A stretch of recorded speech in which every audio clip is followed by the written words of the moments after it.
Hello everybody, कैसे हैं आप सभी लोग। आई होप आप सब बहुत अच्छे होंगे एंड अपनी प्रिपरेशंस को बहुत ज़ोरदार तरीके से कंटिन्यू कर रहे होंगे। Myself Piyush Pawa and I am here with the subject of advance bank management. Advance bank management में अभी तक हम मॉड्यूल ए के 4 चैप्टर्स को कंप्लीट कर चुके हैं एंड फिफ्थ चैप्टर का हम पार्ट 1 कर चुके हैं, जिसमें हमने सीखा था कि टाइम सीरीज होता क्या है, कौन कौन से डिफरेंट टाइप ऑफ वेरिएशंस होते हैं आपके टाइम सीरीज में। हम जब ट्रेंड एनालिसिस करते हैं तो उसके कितने डिफरेंट डिफरेंट मेथड्स होते हैं, जिसमें से अभी हम 2 मेथड्स पढ़ चुके हैं। पहला मेथड था आपका कौन सा? मेथड नंबर 1 था आपका linear equation method and method number 2 था आपका पैराबोलिक मेथड। आज के इस वीडियो में हम टाइम सीरीज का पार्ट 2 करेंगे, जिसमें हम बाकी बचे हुए मेथड्स को करेंगे एंड उसी के साथ आपका ये चैप्टर कंप्लीट हो जाएगा। So let's start with the session. सबसे पहले हमें समझना है कि residual method of trend analysis क्या होता है। तो रेजिडुअल मेथड में आपको 2 चीज़ें कैलकुलेट करनी होती है। सबसे पहले आपको कैलकुलेट करना होता है परसेंटेज ऑफ ट्रेंड।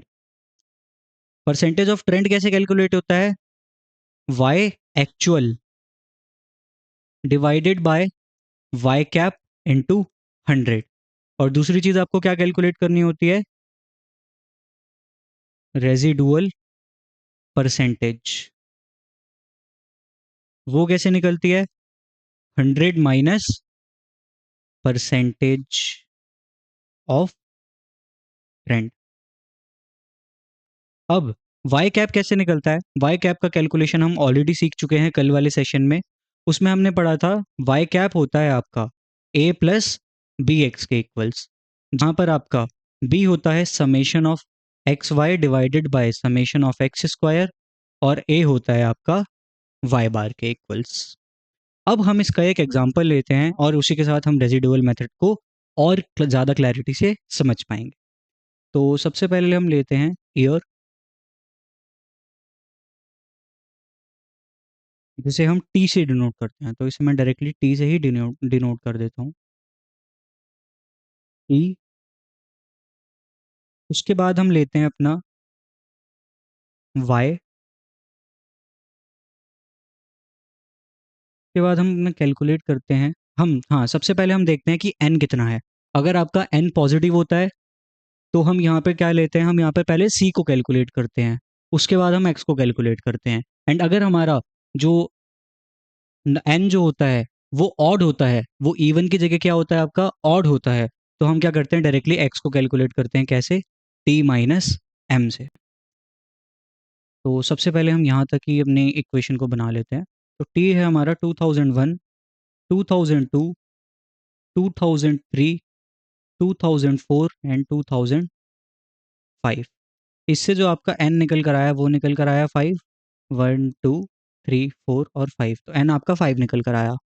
वाई हम ले लेते हैं 10, 20, 15, 25 और 5।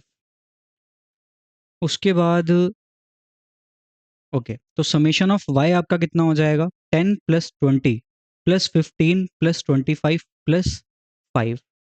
तो ये आपका निकल कर आएगा 75। अब आपको सबसे पहले क्या कैलकुलेट करना है? एम कैलकुलेट करना है। एम कैलकुलेट करने का इस चैप्टर में मैंने आपको क्या मेथड बताया था, आप ऊपर से एक काटो, नीचे से एक काटो, फिर एक काटो, फिर एक काटो। अगर एक वैल्यू बच रही है तो वही आपका एम है, अगर दो बच रही हैं तो उन दोनों का आप मेन लेंगे एम कैलकुलेट करने के लिए। तो आपका एम कितना निकल कर आ गया? 2003। एक्स कैसे निकलेगा? T minus M. तो टी है आपका 2001, एम है आपका 2003, ये आ गया आपका -2। टी है आपका 2002, एम है आपका 2003, इसे आप सब्ट्रैक्ट करेंगे तो आएगा -1। 2003 माइनस 2003 होगा आपका 0। 2004 माइनस 2003 होगा 1। 2005 माइनस 2003 होगा आपके पास 2। अब हम इसके बाद क्या कर रहे थे, हम इसके बाद एक्स स्क्वायर को कैलकुलेट करते थे। वो कैसे आएगा? -2 मल्टीप्लाई बाय -2 4, -1 इंटू -1 1, 0 इंटू 0 वो कितना होगा? 0, 1 इंटू 1 1 और 2 इंटू 2 4। तो इसका समेशन आपके पास कितना आ गया? 10।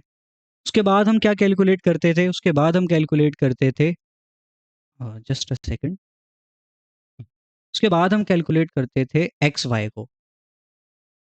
एक्स वाई कैसे कैलकुलेट होगा, इन दोनों कॉलम्स का आपस में मल्टीप्लिकेशन करके। तो 10 इंटू -2 ये हो गया -20, 20 इंटू -1 ये भी हो गया -20, 15 इंटू 0 25 इंटू 1 ये हो गया 25, और 5 इंटू 2 ये हो गया 10। अब इस पूरे को आप ऐड करेंगे तो उसके लिए आप कैलकुलेटर पे जाइए, लीजिए 25 + 10 -20 तो ये आपको देगा -5। Just a second.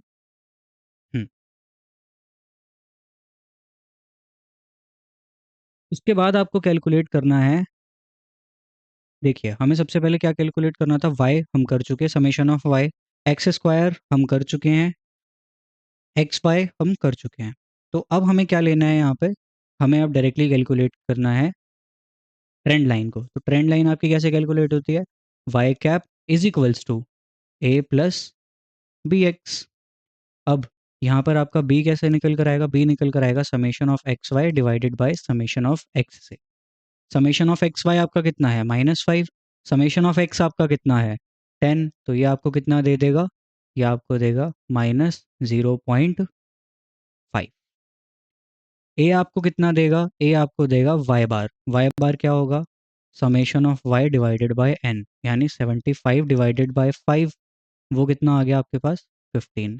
तो आपकी जो इक्वेशन बनी वो क्या बनी, Y cap is equals to A यानी 15 प्लस -0.5 इंटू एक्स, ये आपकी इक्वेशन बनी। इसे आप सॉल्व करेंगे तो कितना आएगा 15 -0.5 एक्स।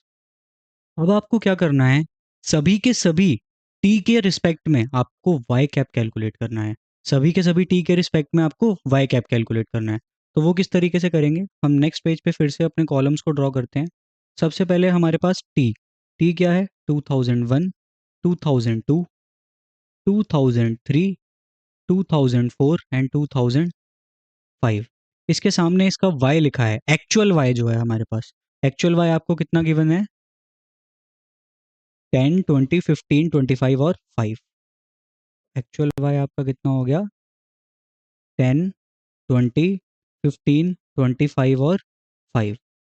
उसके बाद आपका x कितना है, उसके बाद आपका x है -2, -1, 0, 1 और 2।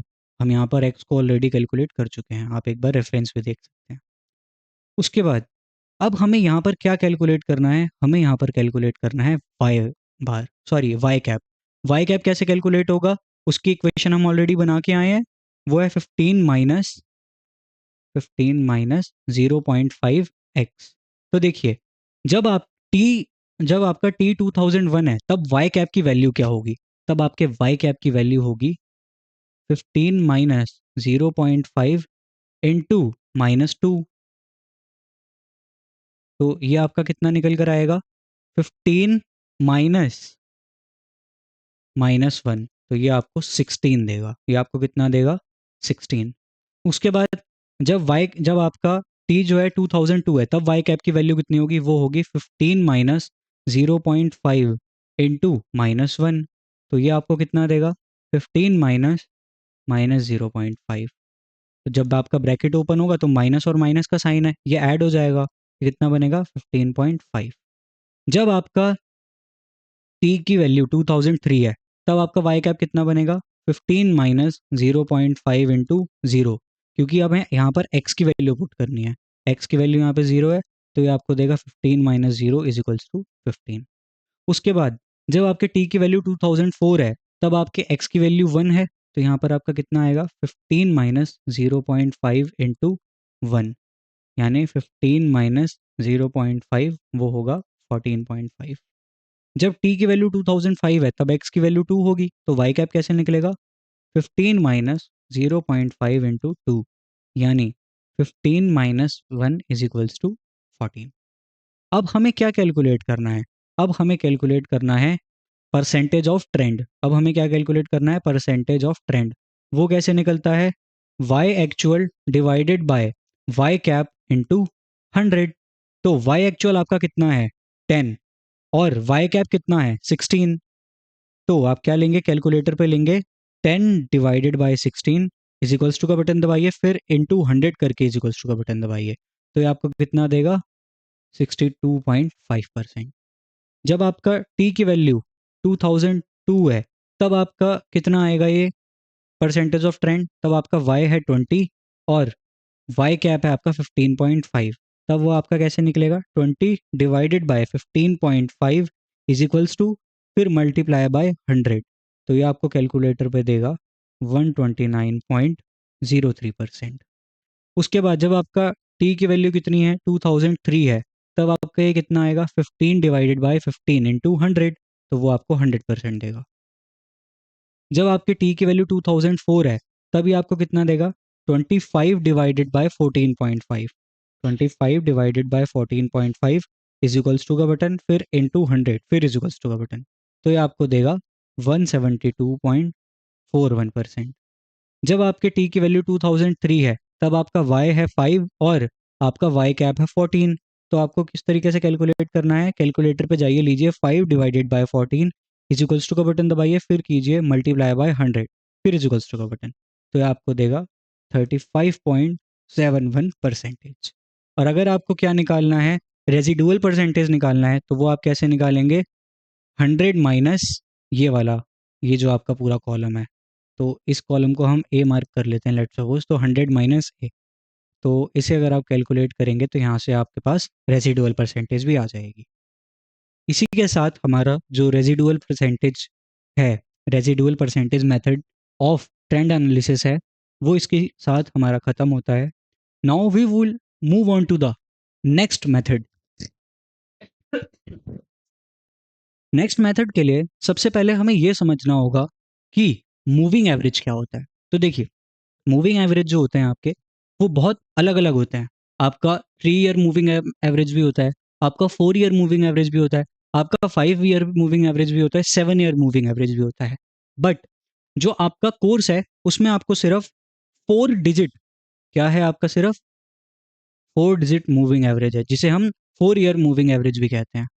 अब आपके जो एग्ज़ाम है कैब का, उसमें कौन कौन से क्वेश्चंस आ सकते हैं, तो उसमें एक ही टाइप का क्वेश्चन आता है। आपका ईयर गिवन होता है आपको, और उसके रिस्पेक्ट में क्वार्टर गिवन होते हैं। क्वार्टर मतलब क्या होता है कि हम पूरे साल को 4 हिस्सों में बांट रहे हैं, तो वो आपके क्वार्टर्स कितने निकल कर आते हैं, आपके 4 क्वार्टर निकल कर आते हैं। तो अब हमें इन क्वेश्चंस को सॉल्व करना है, जिससे हम ये समझेंगे कि मूविंग एवरेज कैसे निकलता है, और उससे हमें ये समझना होगा कि सीजनल इंडेक्स कैसे निकलना है। तो ये जो हम इतनी सारी मेहनत कर रहे हैं, ये एक नेक्स्ट मेथड हमारा और आता है। उसे समझने के लिए हम सबसे पहले क्या समझ रहे हैं, हमारा मूविंग एवरेज कैसे कैलकुलेट होता है, हम सबसे पहले उसे अंडरस्टैंड कर रहे हैं। तो देखिए, सबसे पहली चीज़ हमें यहाँ पर लेंगे हम टोटल 1। जस्ट अ सेकेंड, मैं पेन को सही सिलेक्ट, ओके। सबसे पहले देखिए, यहाँ पर मैंने अपनी एक एक स्पेस को छोड़ रखा है। ऐसा क्यों छोड़ रखा है, क्योंकि देखिए, हमें यहाँ पे कैलकुलेट करना है 4 ईयर मूविंग एवरेज। तो हम सबसे पहले इन 4 को कंसीडर करेंगे, और इसके एग्जैक्ट बीच में, इसके एग्जैक्ट बीच में हम उन उस सम के वैल्यू को लिखेंगे। तो इसका एग्जैक्ट बीच में कौन सी वैल्यू आएगी, वो आएगी आपकी ये वाली वैल्यू। तो अगर आपको यहाँ पे कोई वैल्यू लिखनी है, तो उसके लिए आपको यहाँ पे एक जगह छोड़नी थी। सिमिलरली जब आप नेक्स्ट टाइम पे जाएंगे, तो आप पहली वाली को छोड़ेंगे, और उसके बाद आप नेक्स्ट 4 को कंसीडर करेंगे, उसका सम आप यहाँ पे लिखेंगे। फिर आप नेक्स्ट 4 को कंसीडर करेंगे, उसका सम आप यहाँ पे लिखेंगे। तो अब मैं इसे आपको एग्जाम्पल के थ्रू समझा ही देता हूँ। सबसे पहले जो आप एडिशन करेंगे, वो किसका करेंगे, पहली 4 टर्म्स का।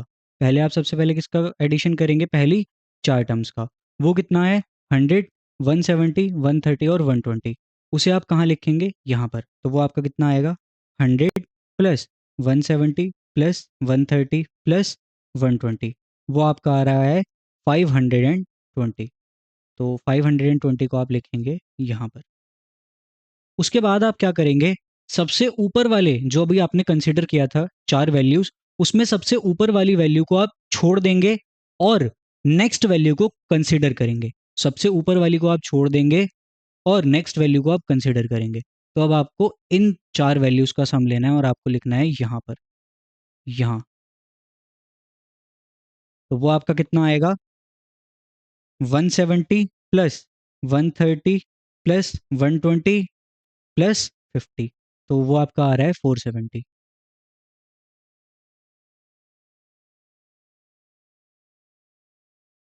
वो आपका कितना आ रहा है? 470। अब आप क्या करेंगे, अभी आपने चार ये वाली वैल्यूज ली थी, इसमें आप सबसे पहली वाली को हटा देंगे और नेक्स्ट वैल्यू को आप कंसिडर करेंगे।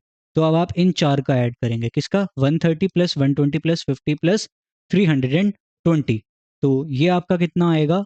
ये आएगा आपका 520। उसे आप लिखेंगे यहाँ पर। उसके बाद मैं इसे इरेज भी कर देता हूँ साथ साथ। उसके बाद आप सबसे ऊपर वाली वैल्यू, अभी है जो हमने चार वैल्यूज ली थी, वो चार वैल्यूज हमारी कौन सी थी? ये चार थी। उसमें आप सबसे ऊपर वाली को हटा देंगे और नेक्स्ट वाली वैल्यू को आप कंसिडर करेंगे। तो वो आपका क्या आएगा? तो आपका अब सम आएगा 120 प्लस 50 प्लस 320 प्लस 70। तो ये आपका आएगा 560। उसे आप यहाँ पर लिखेंगे 560। सिमिलर स्टेप्स हम करते जाएंगे। हम सबसे जो अब हम डेटा ले रहे हैं उसमें सबसे पहली वाली वैल्यू को हम हटा देंगे और नेक्स्ट वाली वैल्यू को हम कंसिडर करते जाएंगे। तो अब आपका क्या लेंगे, हम कौन कौन सी वैल्यूज़ लेंगे? 50, 320, 70 और 80। 50 प्लस 320 प्लस 70 प्लस 80, तो वो आपको कितना देगा? 520। उसके बाद आप नेक्स्ट चार टर्म्स पे जाएंगे, 320, 70, 80 और 70। तो वो आपको देगा 320 प्लस 70 प्लस 80 प्लस 70। वो आपका आएगा 540। उसके बाद आप फिर से नेक्स्ट चार टर्म्स को कंसिडर करेंगे। वो कौन कौन सी होगी? 70, 80, 70 और 280। वो आपका क्या आएगा सम? 70 प्लस 80 प्लस 70 प्लस 280। तो ये आपको देगा 500। अब एक बार मैं इसे इरेज कर लेता हूँ पहले। हम्म। उसके बाद हम नेक्स्ट चार टर्म्स को लेंगे, वो हमारी कौन कौन सी होंगी? 80, 70, 280 एंड 90। हम इन चारों को लेंगे तो वो आपको कितना आएगा? 80 प्लस 70 प्लस 280 प्लस 90। तो वो आपको कितना देगा? 520। अब हम क्या करेंगे, फिर से इसे रेस करते हैं एंड नेक्स्ट चार टर्म्स को हम कंसिडर करेंगे। वो कितनी आएंगे आपकी? 70 प्लस 280 प्लस 90 प्लस 80। वो देगा आपको 520। उसके बाद आप फिर से इसे इरेज कर दीजिए। फिर से आप नेक्स्ट चार टर्म्स को कंसिडर करेंगे। वो आपकी कौन कौन सी होंगी? 280 plus 90 plus 80 plus 90। 280 plus 90 plus 80 plus 90, यह आपको देगा 540। उसके बाद आप नेक्स्ट चार टर्म्स को कंसिडर करेंगे। सबसे पहली वाली को आप हटा देंगे और अगली वाली में से आप एक ले आएंगे। तो वो आपकी ये चार बनेंगी। वो कैसे आएगा आपका? 90 प्लस 80 प्लस 90 प्लस 310। तो ये आपको देगा 570।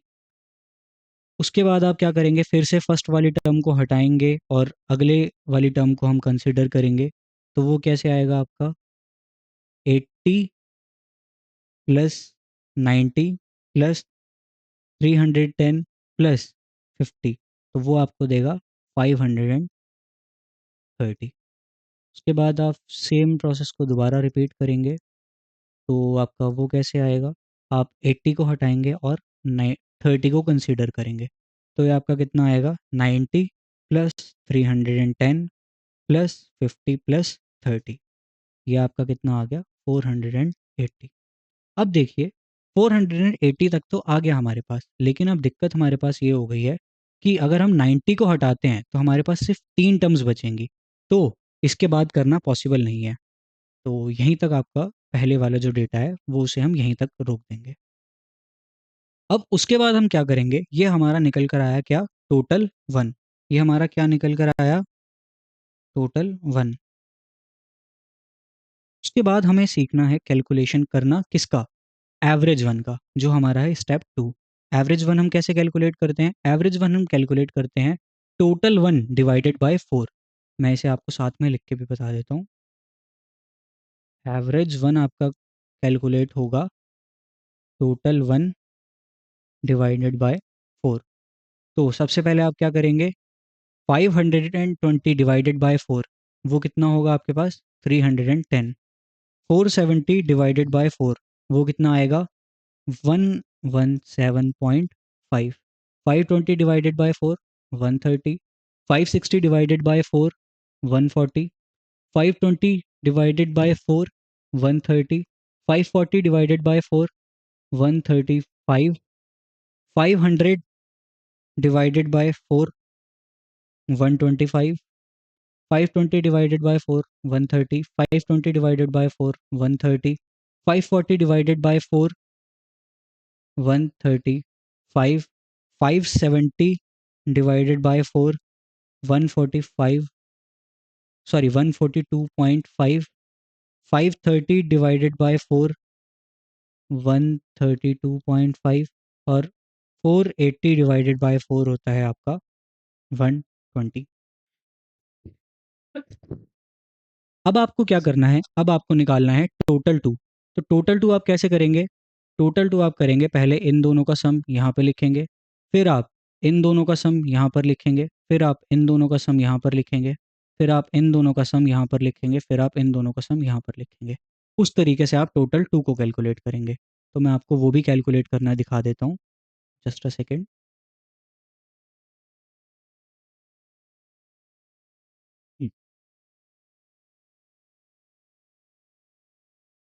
तो 130 130 प्लस 117.5 वो आपके पास कितना आएगा, वो आएगा 247.5। उसके बाद आप पहले वाले को हटाएंगे और नेक्स्ट वाले को कंसीडर करेंगे। वो कैसे आएगा, 117.5 प्लस 130 वो आपको देगा 247.5। उसके बाद आप सबसे पहले वाले को हटाएंगे, नेक्स्ट वाले को कंसीडर करेंगे, तो वही आएगा आपका, जस्ट अ सेकेंड, यहाँ पर मैंने थोड़ी सी गलती कर दी है। इसे हम यहाँ पर नहीं, इनके बिल्कुल बीच में लिखेंगे। कहाँ पर लिखेंगे, बिल्कुल बीच में।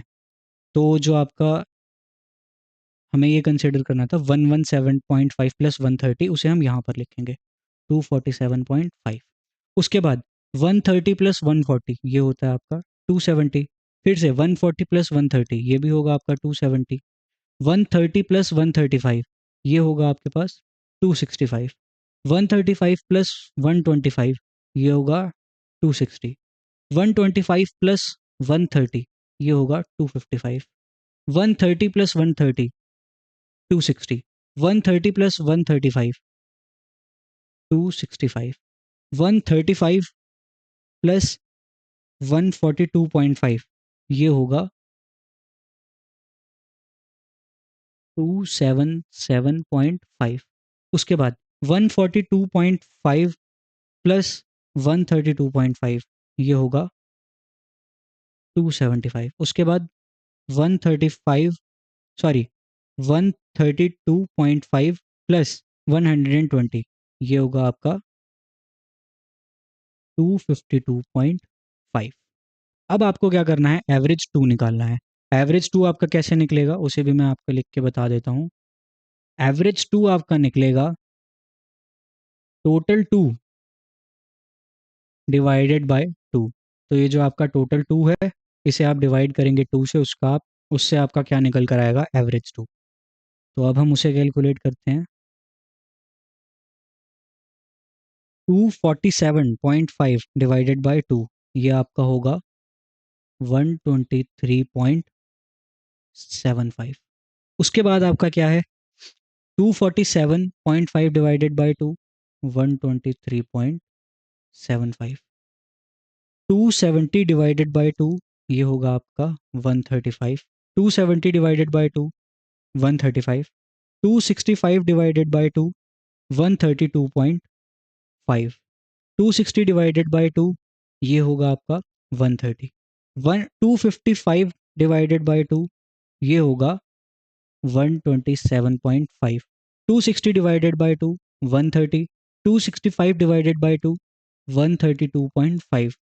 277.5 डिवाइडेड बाय टू ये होगा आपका 138.75।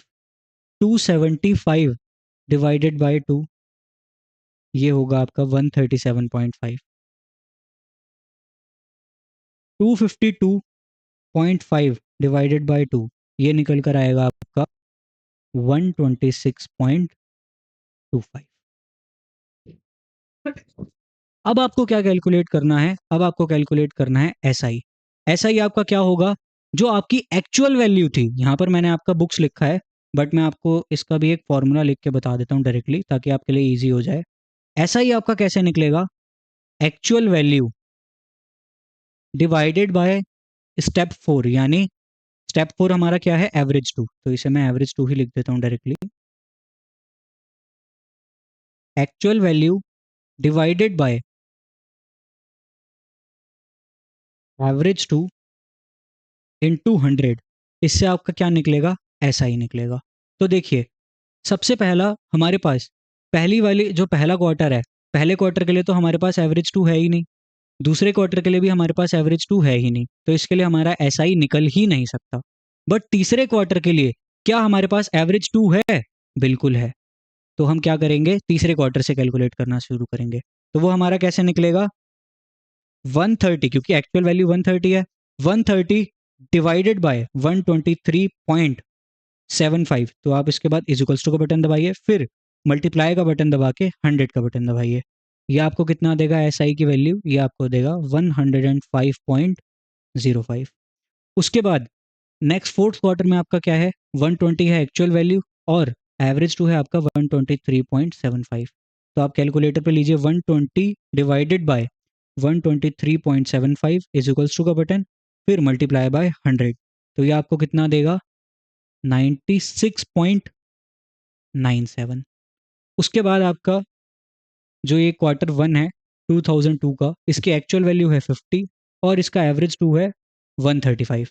तो आप क्या करेंगे, कैलकुलेटर पे 50 divided by 135 is equals to का बटन, मल्टीप्लाई बटन दबा के इंटू 100 इज इक्वल्स टू, तो ये आपको देगा 37.04।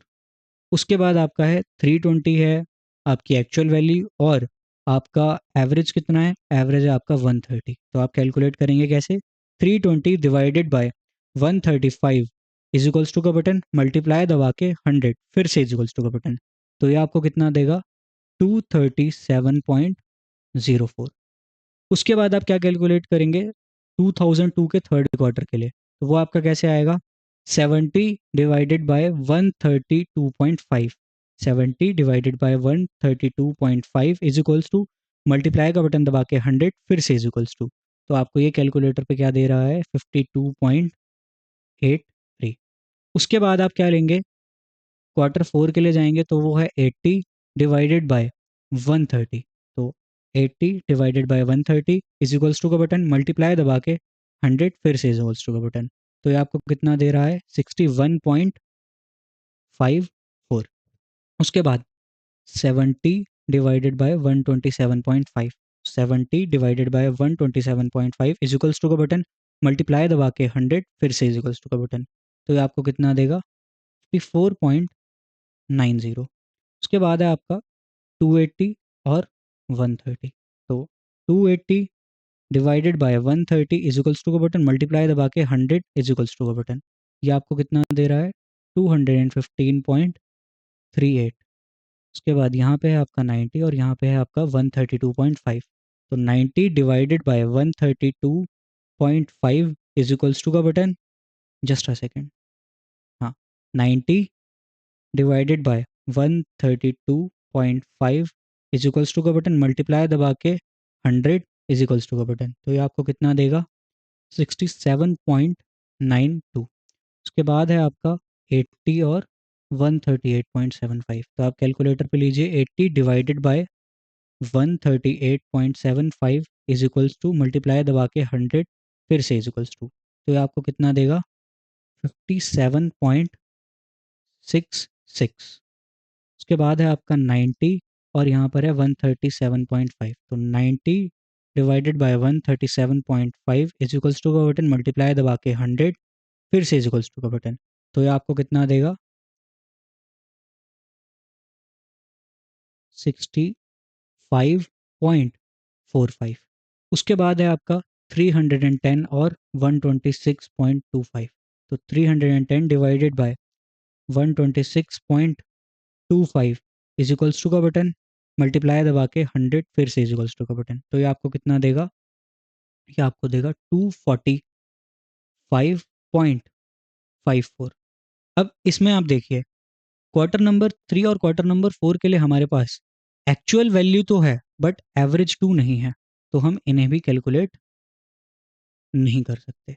तो इससे आपके पास क्या आया, सीजनल इंडेक्स आया हर साल के हर क्वार्टर के लिए, बट यहाँ से अभी आपकी वैल्यू जो है वो समाप्त नहीं हुई है। अभी आपको इसे और अच्छे से समझना है, जिसके लिए हम नेक्स्ट स्लाइड पे जाएंगे और उसमें हम समझेंगे कि किस तरीके से हम एक्चुअल में हमारा सीजनल इंडेक्स निकालते हैं। तो उसके लिए हम सबसे पहले क्या करेंगे, देखिए ईयर वन के क्वार्टर वन में हमारे पास कितना आया था, just a second, year one के क्वार्टर वन में हमारे पास कितना आया था, तो क्या हमारे पास कोई सीजनल इंडेक्स की वैल्यू आई थी, नहीं आई थी, तो हम इसे ब्लैंक छोड़ देंगे। क्वार्टर नंबर 2 में कितनी आई, क्वार्टर नंबर 2 में भी कुछ नहीं आई, तो इसे भी हम ब्लैंक छोड़ देंगे। क्वार्टर नंबर 3 में कितनी आई, क्वार्टर नंबर 3 में आई 105.05, तो उसे हम लिखेंगे 105.05। Quarter number 4, just a second,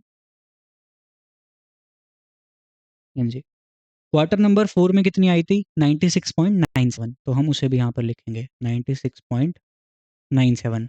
2002 के क्वार्टर वन में कितनी आई थी, 2002 के क्वार्टर वन में वैल्यू आई थी हमारी 37.04, 37.04। क्वार्टर टू में कितनी आई थी,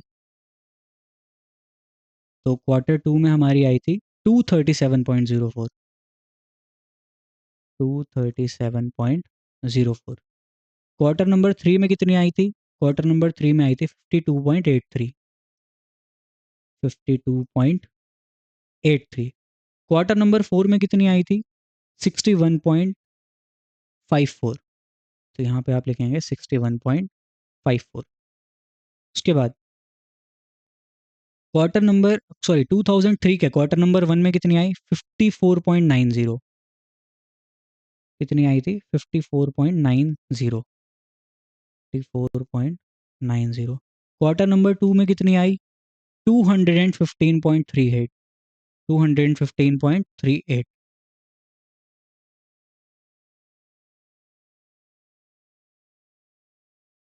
215.38।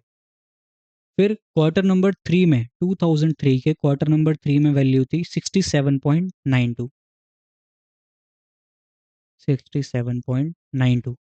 क्वार्टर नंबर 4 में कितनी थी, क्वार्टर नंबर 4 में थी 57.66। जस्ट अ सेकंड में इसे एक बार क्रॉस चेक कर लेता हूँ, आई थिंक ये रॉन्ग है। 80 divided by 138.75 is equals to into 100, नहीं सही है ये। तो हमारे पास ये कितनी वैल्यू दे रहा है हमें, ये वैल्यू दे रहा है 57.66,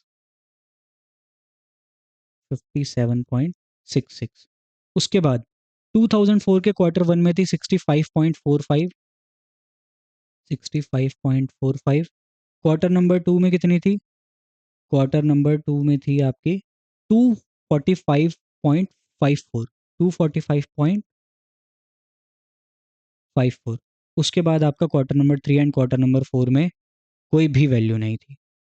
तो अब हम किस तरीके से कैलकुलेट करेंगे, हमें वो समझना है। देखिए अब हमें निकालना है यहाँ पर मॉडिफाइड मीन। हमें क्या निकालना है, मॉडिफाइड मीन।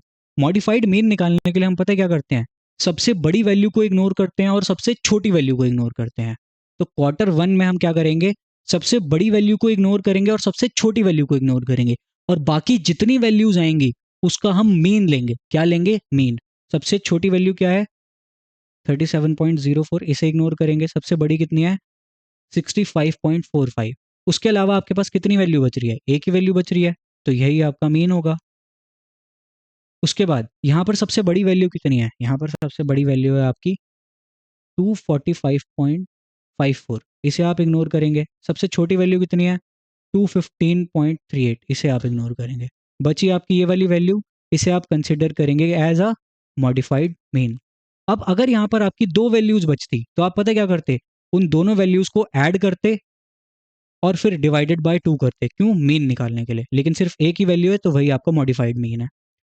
यहाँ पर आपके Q3 में सबसे बड़ी वैल्यू है 105.05, आप इसे इग्नोर करेंगे। सबसे छोटी वैल्यू है 52.83, आप इसे इग्नोर करेंगे।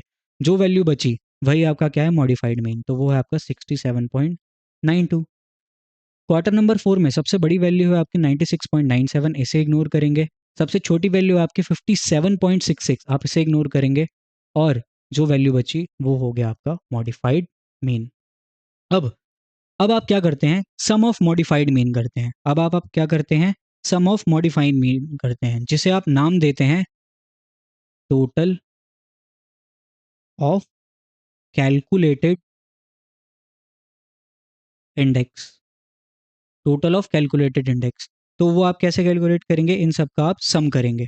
तो वो आपका क्या आएगा, 54.90 प्लस 237.04 प्लस 67.92 प्लस 61.54, वो आपको कितना दे रहा है, 421.40। और वैसे आपका कितना होगा, total index, actual actual total index of 4 quarters, वो आपका कितना होगा, एक क्वार्टर का आपका 100 होता है, तो 4 क्वार्टर्स का कितना होगा, 4 × 100। ये आपको याद रखना पड़ेगा। ये जो आपका एक्चुअल है ये आपको क्या करना पड़ेगा, याद रखना पड़ेगा हमेशा। ये सेम रहेगा, और ये तो आपका जो कैलकुलेट करके आंसर आ रहा होगा वो आएगा। अब आपको क्या करना है, अब आपको कैलकुलेट करना है सीजनल इंडेक्स। अब आपको क्या कैलकुलेट करना है, सीजनल इंडेक्स। तो सीजनल इंडेक्स आपका कैसे कैलकुलेट होता है, सीजनल इंडेक्स आपका कैलकुलेट होता है modified mean into 400 divided by calculated index. मैं आपको सिखा देता हूँ ये कैसे कैलकुलेट करते हैं। हम क्या कैलकुलेट करने वाले हैं, हम सीजनल इंडेक्स। तो सीजनल इंडेक्स आपका कैसे कैलकुलेट होगा, modified, just a second, seasonal index आपका कैलकुलेट होगा modified mean into 400 divided by calculated index. तो आपका जो Q1 का आएगा, सबसे पहले हम Q1 का कैलकुलेट करते हैं। Q1 का सीजनल इंडेक्स कितना आएगा, Q1 का मॉडिफाइड मीन कितना है, 54.90, तो वो है आपका 54.90 multiply by 400 divided by calculated index. Calculated index आपका कितना है, 421.40, 421.40। इसे आप कैलकुलेट करेंगे कैलकुलेटर पे, तो वो आपको कितनी वैल्यू देगा, 54.9 मल्टीप्लाई बाय 400, फिर डिवाइड का बटन, 421.40, ये आपको देगा 52.11। Q2 का आप कैसे कैलकुलेट करेंगे, Q2 का आपका क्या है मॉडिफाइड मीन, वो है 237.04, 237.04 into 400 divided by calculated index, वो कितना है, 421.40। तो आपका ये कैसे कैलकुलेट होगा, कैलकुलेटर पर जाइए, लीजिए 237.04 मल्टीप्लाई बाय 400 डिवाइडेड का बटन, 421.4 इज इक्वल्स टू का बटन, तो ये आपको देगा 22.01। Q3 का आप कैसे कैलकुलेट करेंगे, यहाँ पे 01 नहीं आएगा, सिर्फ 225 ही आएगा। Q3 का आप कैसे कैलकुलेट करेंगे, Q3 आप कैलकुलेट करेंगे मॉडिफाइड मीन ऑफ Q3, वो कितना है 67.92, तो आप लेंगे 67.92 multiply by 400 divided by calculated index, वो कितना है 421.40। ये कैसे कैलकुलेट होगा, कैलकुलेटर पे जाइए, लीजिए 67.92 मल्टीप्लाई बाय 400 डिवाइडेड का बटन, 421.40, फिर आप इजिकल्स टू का बटन दबाएंगे, तो ये आपको कितना देगा, 64.47। Q4 का आप कैसे कैलकुलेट करेंगे, Q4 का मॉडिफाइड मीन हमारा कितना है 61.54, तो 61.54 multiply by 400 divided by calculated index जो कि है 421.40। तो आप कैलकुलेटर पर जाइए, लीजिए 61.54 मल्टीप्लाई बाय 400 डिवाइडेड का बटन, 421.40 इज इक्वल्स टू का बटन, तो आपको ये कितना देगा 58.41। इस पूरी प्रोसेस से हमने क्या सीखा है, अब हमें वो समझना है। इस पूरी प्रोसेस से हमने ये समझा है कि जब हमारे पास एक डेटा होगा, उस डेटा का जब हमें Q1 दिया है, Q2 दिया है, Q3 दिया है, Q4 दिया है, उन सभी क्वार्टर्स का हम सीजनल इंडेक्स कैसे निकालेंगे, हमने ratio two moving average method में वही समझा है। अब ये जो हमने रेशियो टू मूविंग एवरेज से हमने सीजनल इंडेक्स निकाला, उसकी हेल्प हम लेंगे क्या करने में, ट्रेंड एनालिसिस करने में। कौन से वेरिएशंस में, इरेगुलर वेरिएशंस में। मैंने आपको बताया था कि इरेगुलर वेरिएशंस कौन से होते हैं, जिनमें कोई पैटर्न नहीं होता, जो कभी भी अपने अकॉर्डिंग ऊपर नीचे हो सकते हैं। तो उसके लिए हम क्या करते हैं, पहले हम सीजनल इंडेक्स कैलकुलेट करते हैं कि कौन से क्वार्टर में कितनी डिमांड है। अगर उसका कोई पैटर्न हम पकड़ पा रहे हैं तो हम उसका यूज करते हैं। तो यहाँ पर सबसे पहले हम क्या करते हैं, सबसे पहले हम सीजनल इंडेक्स को लिख लेते हैं रिस्पेक्टिव क्वार्टर्स के। तो क्वार्टर नंबर 1 का हमारा सीजनल इंडेक्स कितना निकल कर आया, वो निकल कर आया 52.11। वो कितना निकल कर आया 52.11। उसके बाद क्वार्टर नंबर 2 का कितना निकल कर आया, वो निकल कर आया 225। 225। क्वार्टर नंबर 3 का कितना निकल कर आया, वो आया 64.47। 64.47। क्वार्टर नंबर 4 का कितना निकल कर आया, क्वार्टर नंबर 4 का हमारा निकल कर आया 58.41। 58.41। अब इन्हीं को आप, वही Q1 का सीजनल इंडेक्स यही है, Q2 का सीजनल इंडेक्स यही है, इसी चीज को आप रिपीट करते रहिए।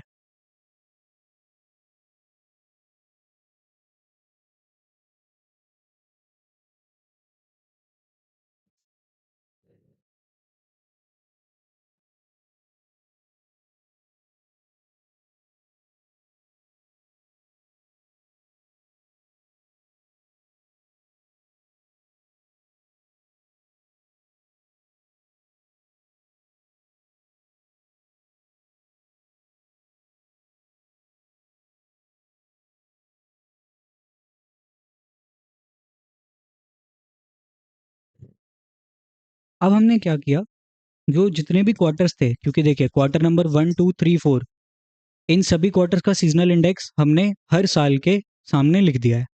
अब हम क्या करेंगे, यहाँ पर हमें डी सीजनलाइज्ड सेल्स कैलकुलेट करनी है। क्या कैलकुलेट करनी है, डी सीजनलाइज्ड सेल्स।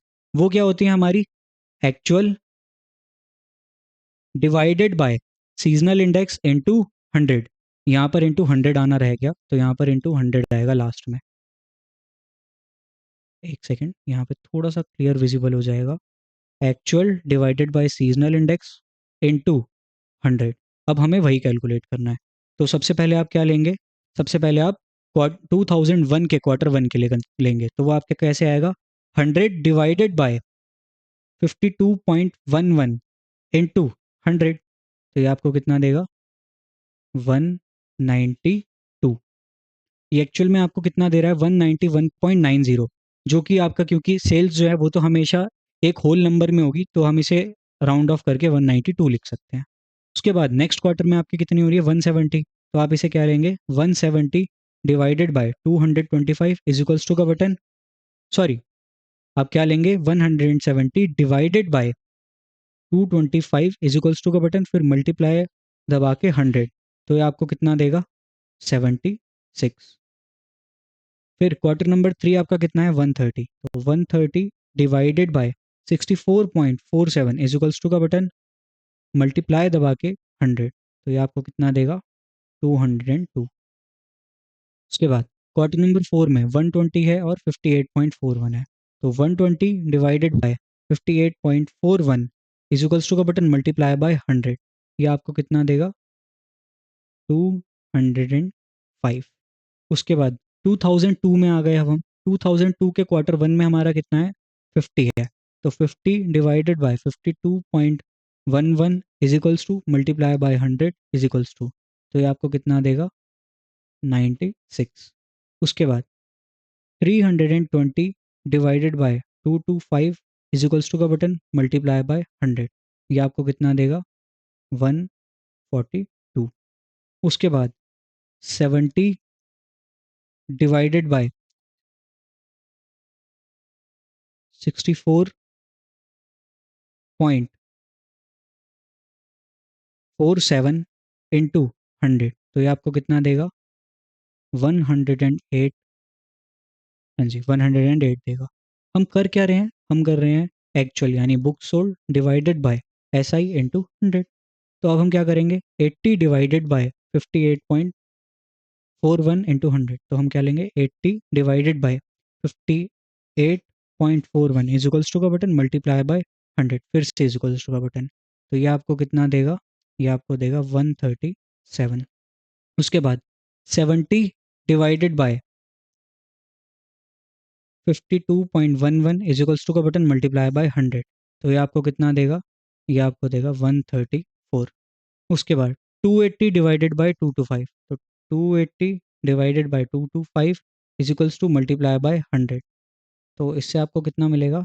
124। उसके बाद है आपका 90, तो 90 divided by 64.47 is equals to का बटन मल्टीप्लाई बाय 100, ये आपको कितना दे रहा है? ये दे रहा है 140। उसके बाद है 80 divided by 58.41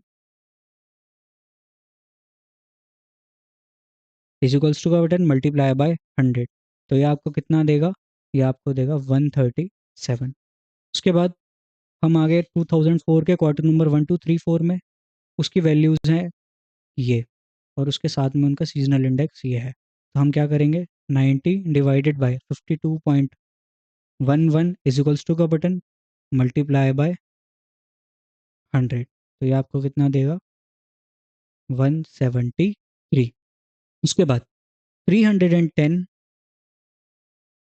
divided by 225 is equals to का बटन मल्टीप्लाई बाय 100, तो ये आपको कितना देगा? 138। 50 डिवाइडेड बाय 64.47 मल्टीप्लाई बाय 100, ये आपको कितना दे रहा है? 78। उसके बाद है आपका, ये क्या था, जस्ट अ सेकेंड, हाँ 30, तो 30 divided by 58.41 is equals to का बटन मल्टीप्लाई बाय 100, ये आपको कितना देगा? 51। अब हमने डी सीजनलाइज सेल्स कैलकुलेट तो कर ली, इसका मतलब क्या है?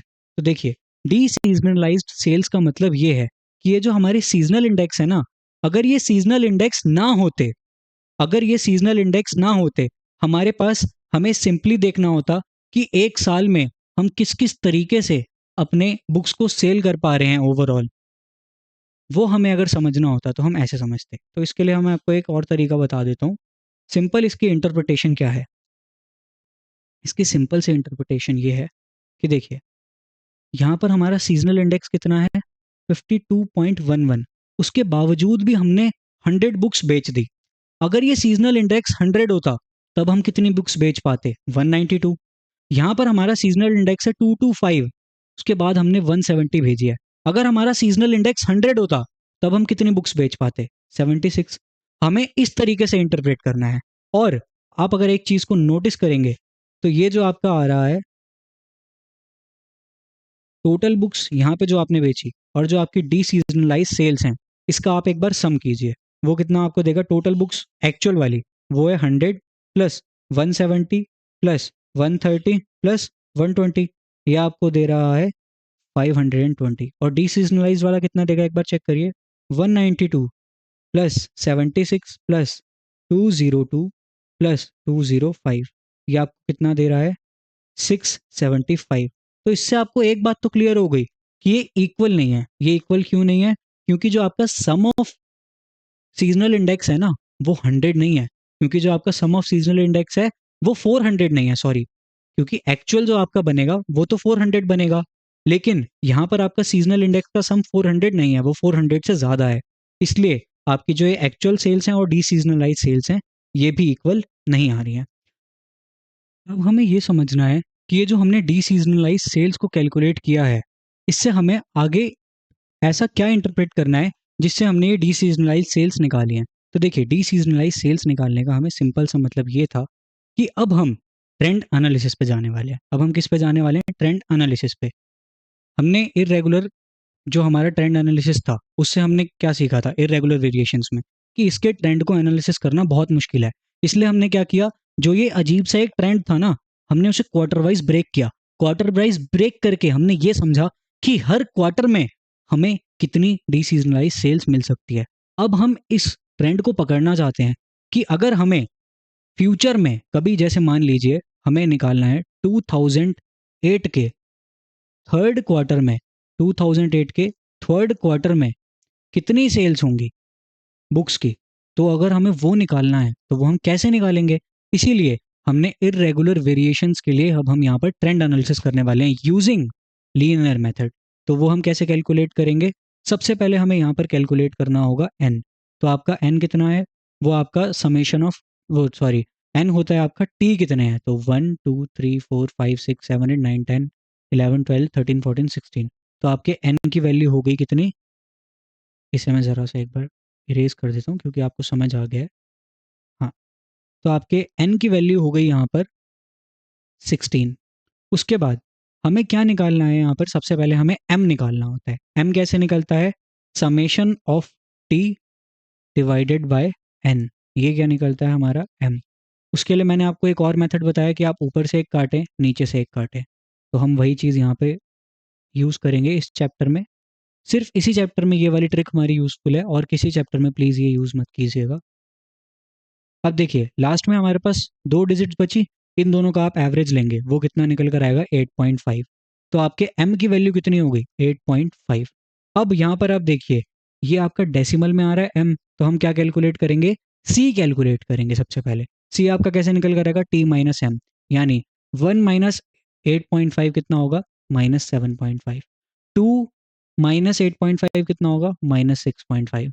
3 माइनस 8.5 कितना होगा? -5.5। 4 माइनस 8.5 कितना होगा? -4.5। 5 माइनस 8.5 कितना होगा? -3.5। 7 सॉरी 6 माइनस 8.5 कितना होगा? -2.5। 7 माइनस 8.5 कितना होगा? -1.5। 8 माइनस 8.5 कितना होगा? -0.5। 9 माइनस 8.5 कितना होगा? 0.5। 10 माइनस 8.5 होगा 1.5। 11 माइनस 8.5 होगा 2.5।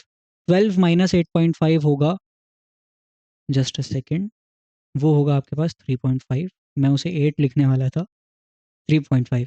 13 माइनस 8.5 होगा आपका 4.5। 14 माइनस 8.5 होगा 5.5। 15 माइनस 8.5 आपका निकल कर आएगा 6.5, और 16 माइनस 8.5 आएगा आपका 7.5। अब आप क्या करेंगे? x को कैलकुलेट करेंगे। x आप कैसे कैलकुलेट करते हैं? x हम कैलकुलेट करते हैं 2 मल्टीप्लाई बाय सी। कैसे कैलकुलेट करते हैं? 2 मल्टीप्लाई बाय सी से। तो 2 इंटू -7.5 ये होगा आपका -15। 2 इंटू -6.5 ये होगा आपका -13। 2 इंटू -5.5 ये होगा -11। 2 इंटू -4.5 ये होगा आपका -9। 2 इंटू -3.5 होगा -7। 2 इंटू टू इंटू -2.5 होगा आपका -5। 2 इंटू -1.5 होगा आपका -3। माइनस 0.5 इंटू 2 होगा आपका -1। 0.5 मल्टीप्लाई बाय 2 होगा 1। 1.5 multiply by 2 3। 2.5 multiply by 2 5। 3.5 multiply by 2 7। 4.2 multiply by 4.5 multiply by 2 9। 5.5 multiply by 2 11। 6.5 multiply by 2 13, और 7.5 मल्टीप्लाई बाय 2 होता है 15। अब आप कैलकुलेट करेंगे किसे? एक्स स्क्वायर को। एक्स स्क्वायर आप कैसे कैलकुलेट करेंगे? एक्स मल्टीप्लाई बाय एक्स, यानी -15 मल्टीप्लाई बाय -15 ये होगा आपका 2 to 5। -13 मल्टीप्लाई बाय -13 ये कितना होगा? 169। -11 इंटू -11 ये होगा 121। -9 इंटू -9 होगा आपका 81। -7 इंटू -7 होगा आपका 49। -5 इंटू -5 होगा आपका 25। -3 इंटू -3 होगा आपका 9। -1 इंटू -1 होगा 1। 1 into 1 1। 3 into 3 9। 5 into 5 25। 7 into 7 49। 9 into 9 81। 11 into 11 121। 13 into 13 169। 15 into 15 2 to 5। अब आप कैलकुलेट करेंगे किसे? y को। तो y तो हमारे पास ऑलरेडी कैलकुलेटेड है। y हमारा क्या है? Deseasonalized sales. ये आपकी क्या है? y है। तो अब आप उसे यहाँ से कॉपी कर देंगे और वहाँ पे लिख लेंगे। तो आपका कितना है पहले 192 एंड 76, 192 76। उसके बाद आपका कितना है 202 205, 202 205।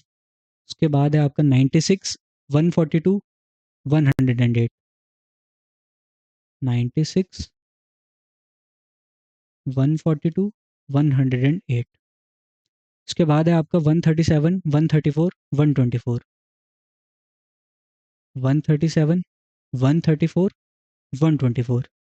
नेक्स्ट है आपका 140 137, 140 137।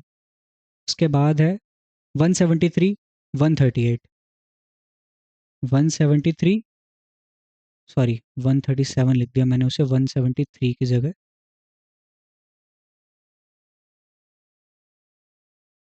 173 एंड 138 78 51, 138 78 एंड 51। अब हम किसे कैलकुलेट करेंगे एक्स वाई को। तो आप एक्स को मल्टीप्लाई करेंगे किससे वाई से। तो ये है आपका एक्स, उसे आप मल्टीप्लाई करेंगे वाई के साथ। तो -15 multiply by, just a second please. सबसे पहले आपका कितना है एक्स की वैल्यू -15। तो -15 मल्टीप्लाई बाय 192, ये आपको कितना देगा माइनस का 11880। फिर है आपका -13 मल्टीप्लाई बाय 76, ये आपको कितना देगा कहाँ गया है, यस, -13 इंटू 76, ये आपको देगा 988। उसके बाद है आपका -11 मल्टीप्लाई बाय 202, ये आपको देगा 4 टाइम्स 2, 2 2 2 2। उसके बाद 9 मल्टीप्लाई बाय 205, ये आपको देगा कितना 1845। उसके बाद है आपका कितना 7 -7 मल्टीप्लाई बाय, यहाँ पे माइनस का साइन रहेगा सॉरी। उसके बाद है आपका -7 मल्टीप्लाई बाय 96, तो ये आपको देगा माइनस का 672। -5 मल्टीप्लाई बाय 142, तो ये आपको देगा माइनस का 710। उसके बाद -3 मल्टीप्लाई बाय 108, तो ये आपको देगा -324। -1 मल्टीप्लाई बाय 137 होगा -137। 1 मल्टीप्लाई बाय 134 होगा 134। 3 मल्टीप्लाई बाय 124 होगा आपका कितना 372। 5 मल्टीप्लाई बाय 140 होगा आपका 700। 7 मल्टीप्लाई बाय 137 होगा आपका 959। 9 मल्टीप्लाई बाय 173 होगा आपका 1557। 11 मल्टीप्लाई बाय 138 होगा आपका कितना 1518। 13 मल्टीप्लाई बाय 78 आपका कितना होगा 1014। और 15 मल्टीप्लाई बाय 51 आपका कितना होगा 765। अब आपको क्या करना है इस पूरे को ऐड करना है। इस पूरे को आपको क्या करना है ऐड करना है। Just a second please, I guess कुछ एक मिस्टेक हुई है हमसे किसी एक स्टेप में।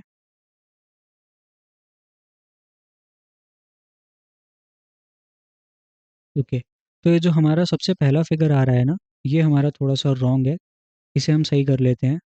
ये हमारा आएगा कितना माइनस का 2880, ये हमारा कितना आएगा माइनस का 2880।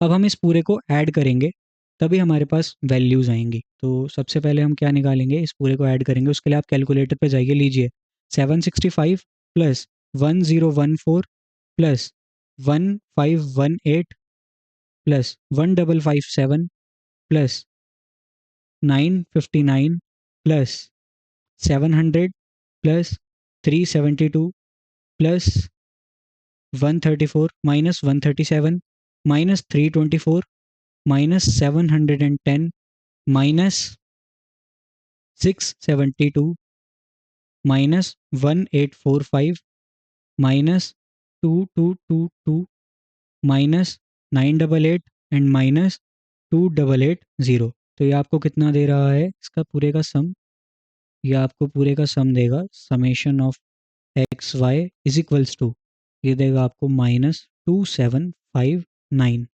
उसके बाद समेशन ऑफ वाई आपका कितना होगा, वो होगा 192 plus 76 plus 202 plus 205 plus 96 plus 142 plus 108 plus 137 plus 134 plus 124 plus 140 plus 137 plus 173 plus 138 plus 78 plus 51। तो ये आपको कितना देगा 2133।